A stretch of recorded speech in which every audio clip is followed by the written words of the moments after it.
goes this. No, I don't like Somalis. I don't want them in my country, and they bring absolutely nothing of value here. And I know people are going to sit there and scream and cry, oh my gosh, the statistics, they're so racist. But at the end of the day, the facts are the facts, and I'm not going to apologize for that.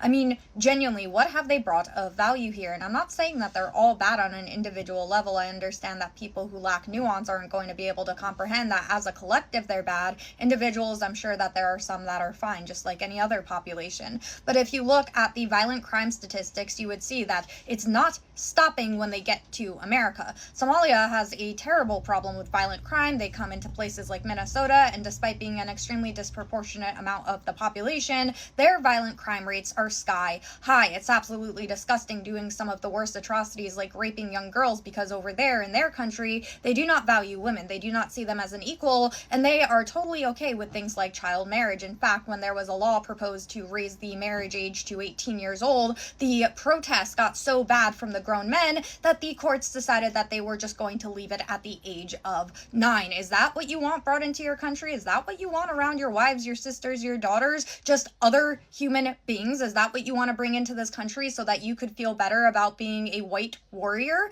I'm sorry, that's absolutely disgusting. We know that once they got into this country, were they grateful? Did they work harder to make it better? No. They scammed the welfare system out of millions while Tim Walz just sat back and allowed them to do so. That's absolutely abhorrent. We know that Somalia is one of the most dangerous countries for Christians going, so why would we bring them into a predominantly Christian country where they're going to go around trying to propose their views, force their views down people's throats? Because in Islam, that's something that's seen as permissible to do. We know that they have a huge terrorism problem, so why would we invite that into our country? Just because a country is poor and struggling does not automatically mean that it's America's problem. I'm sorry, but they're poor and they're struggling because of who they are as people. So many other countries have been dealt a bad hand and they've been able to figure it out. Countries such as Somalia aren't able to because of the people living there. We do not need to import them to make our country worse. Sorry.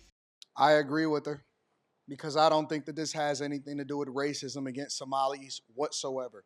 This has everything to do with cultural norms. This has everything to do with whether or not they're taking advantage of the system. When you talk about violent crime, which I wasn't even familiar with that statistic, that's news to me.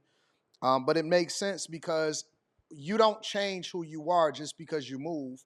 You take you with you. So if you move to another place, but then you adopt the same principles, which accurately explains all of the fraud that's now being uncovered over in Minneapolis and people finessing the system, and Ilhan Omar completely ignoring it, acting like she sent the letter and all of that.